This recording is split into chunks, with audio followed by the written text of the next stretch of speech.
Es un sector en crisis que protesta porque se siente maltratado, y a la vez es un sector al que se le tolera que intoxique el agua del grifo de 200.000 personas en España. Es uno de los debates del futuro. Soy Juan Luis Sánchez. Hoy en Un Tema al Día, veneno en el grifo. El efecto invisible de la agricultura y la ganadería.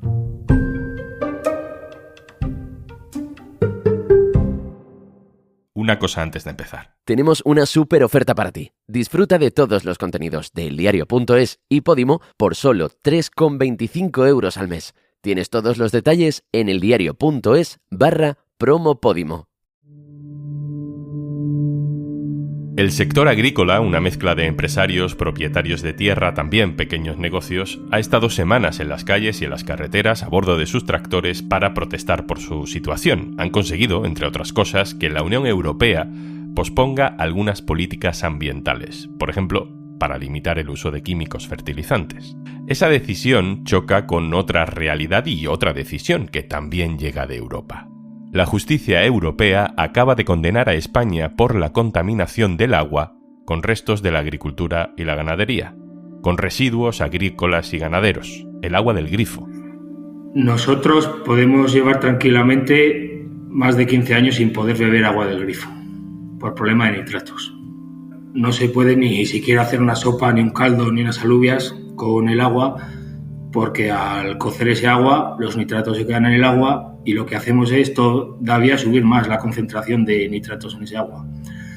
Por lo cual tenemos que estar comprando garrafas tanto para comer y para cocinar.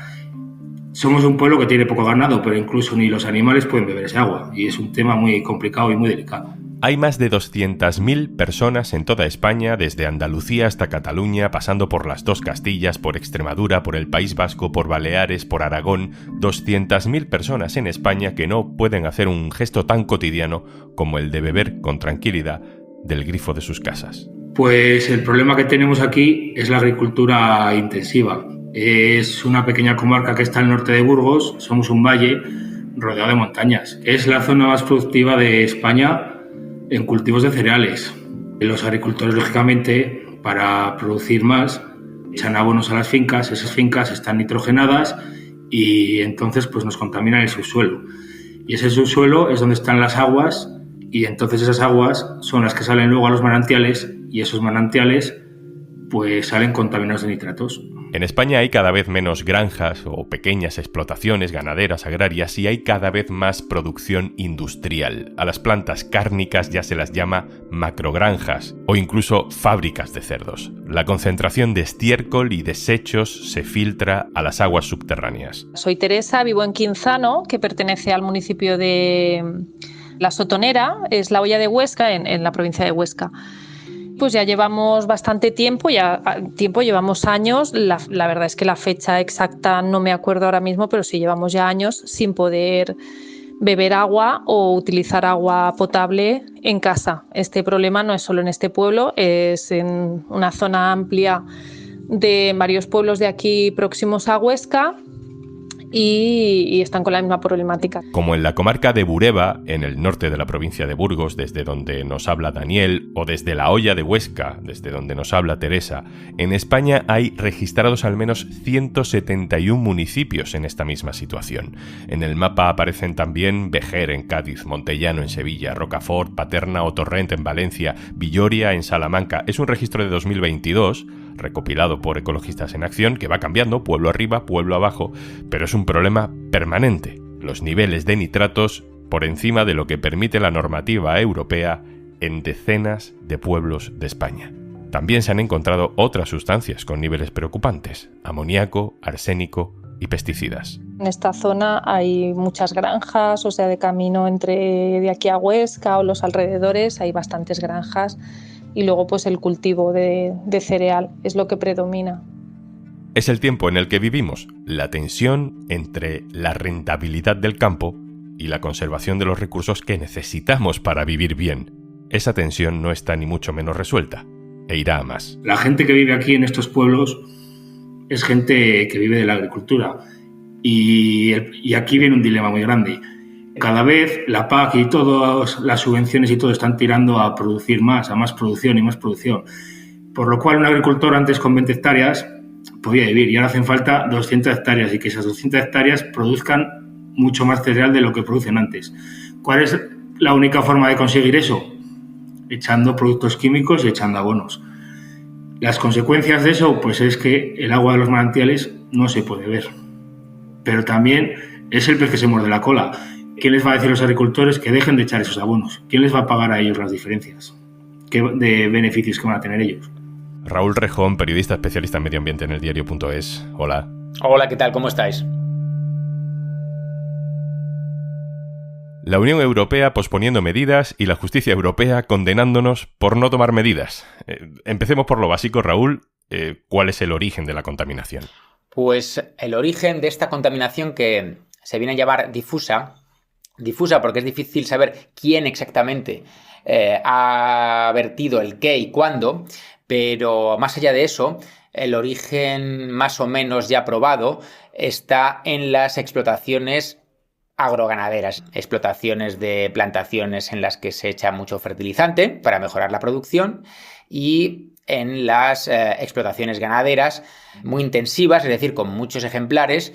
Entonces sus desechos, sus excrementos están con mucho contenido en nitrógeno y eso si pasa al terreno también acaba descomponiéndose y hace una contaminación de nitratos en las aguas, primero superficiales y después las subterráneas porque se filtra por el terreno. Raúl, tendemos a pensar que el agua del grifo viene de los pantanos, de los embalses, pero estamos aprendiendo que no, que en muchas zonas se utiliza el agua del subsuelo, de los acuíferos, que es donde tenemos el grave problema de contaminación.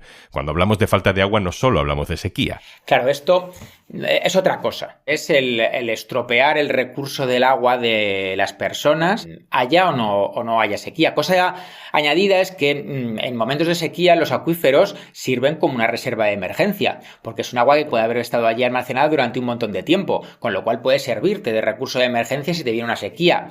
Es lo que ha pasado en Cataluña con una sequía muy fuerte, cuando han querido hacer pozos de emergencia buscando agua en esos acuíferos, en esas masas subterráneas, pues al analizarlas se han dado cuenta que hay mucho porcentaje que está en mala calidad química. Para poder beber agua potable, pues el ayuntamiento nos puso en lo que eran las antiguas escuelas una fuente, un grifo, y puso pues dentro como unos filtros y pues por lo visto ese agua está desnitrificada, por lo que pone en el cartel agua potable y está desnitrificada. El problema es que en estas poblaciones hay gente mayor, entonces no tienen vehículos, están solas, no pueden cargar con estas garrafas, entonces pues hay veces que pues que hay que acompañarlas con el coche para cargar las garrafas y llevárselas a la casa, o a veces tienen que ir con un carrito de la compra, van y colocando garrafas, 2 garrafas de agua desde allí hasta sus casas, más subirlas. Raúl, estamos escuchando a Teresa explicar cómo se van apañando los vecinos de esta comarca para tener agua potable. ¿Qué hacen las administraciones para resolver ese tema? Pues mira, la administración responsable del abastecimiento de las aguas es la municipal, con lo cual lo que suele hacerse es ir al síntoma. Grosso modo, pues meter una depuradora trabajando más fuerte para que se bajen los niveles, o haciendo unas canalizaciones, o hacer que el agua que sale por los grifos no tenga esa proporción de contenido entre el producto químico y el agua que estamos bebiendo.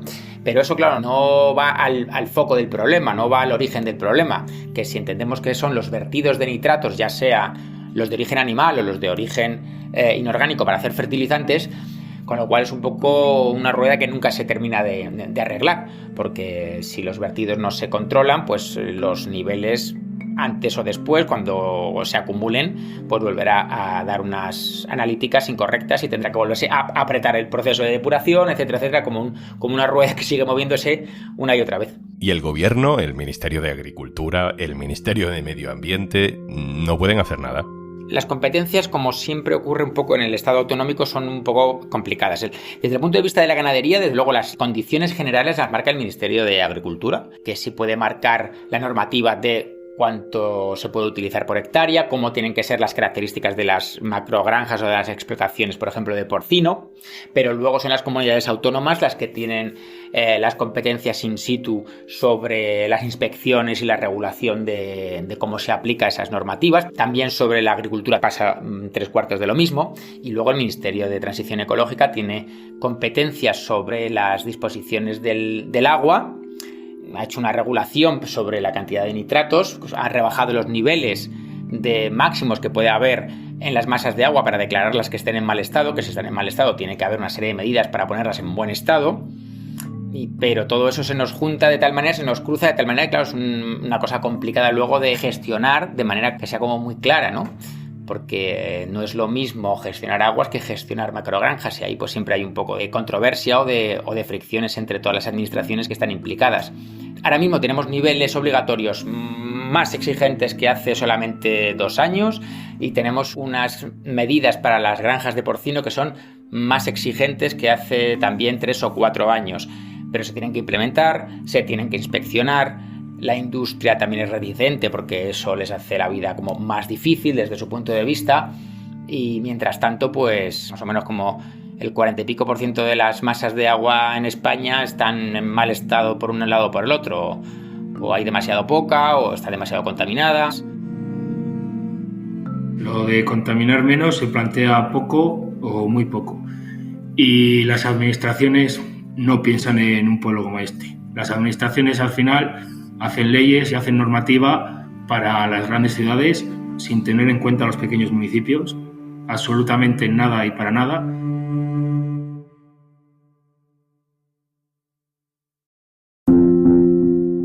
Raúl, ¿qué pasa con la industria agraria, con la industria ganadera? ¿Se le toleran abusos ambientales que a otros no?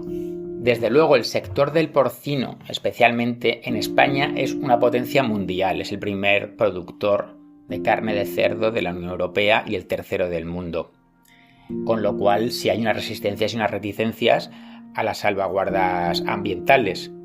Y por otro lado, también hemos visto en estas protestas muy recientes del sector primario, en este caso sobre todo de agricultores, cómo se han extendido por diversos países europeos y eso ha derivado en que se han diluido algunas de las normativas europeas que se estaban redactando, que eran también salvaguardas ambientales. Entre ellas, una muy directamente, por ejemplo, la de la utilización de pesticidas y de fertilizantes.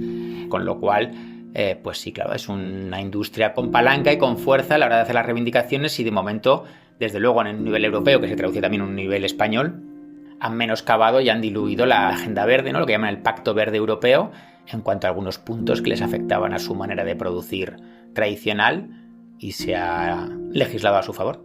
Raúl, la última. Hay mucha gente afectada, más de 200.000 personas. Estamos hablando de veneno, estamos hablando de arsénico, estamos hablando de nitratos, de pesticidas. Y no es que sea uno de los 3, ni 5, ni 10 temas de conversación más habituales en los medios de comunicación.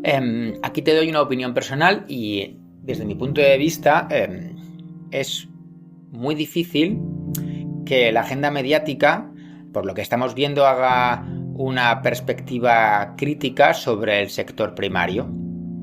Y como el origen de este problema, básicamente y científicamente demostrado, es el sector primario, es la agricultura y ganadería, pues claro, habría que hacer esa ligazón más o menos directa. Y parece muy difícil que esa agenda mediática que mencionas haga una perspectiva o una visión crítica sobre lo que está ocurriendo en ese sector, que por otro lado tiene un montón de problemas y de malos tratos, pero desde luego por esta otra vía de cómo están produciendo, que es evidente que han acumulado un daño fuerte al medio ambiente en diferentes órdenes. Y a mí me parece que es por eso que no es fácil colocar estos temas en la agenda mediática. Raúl Rejón, muchísimas gracias, compañero. Gracias a vosotros.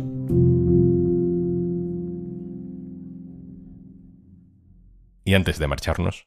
Vale que en Podimo tenemos muchos podcasts, pero es que en algunos hasta puedes aprender mientras escuchas. Haz la prueba con el Club de las Mentes Vivas de Rocío Vidal, con Croquis Mental de Mary Go o con las entrevistas más increíbles en Tenía la Duda con Judith Tiral. Y recuerda, si entras en eldiario.es/promo Podimo, tienes una super oferta. Por 3,25 € al mes, te haces socio de eldiario.es y podrás escuchar todos los podcasts de Podimo sin publicidad.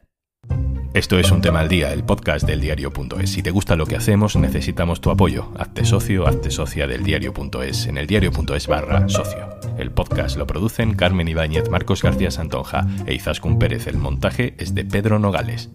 Yo soy Juan Luis Sánchez. Mañana, otro tema.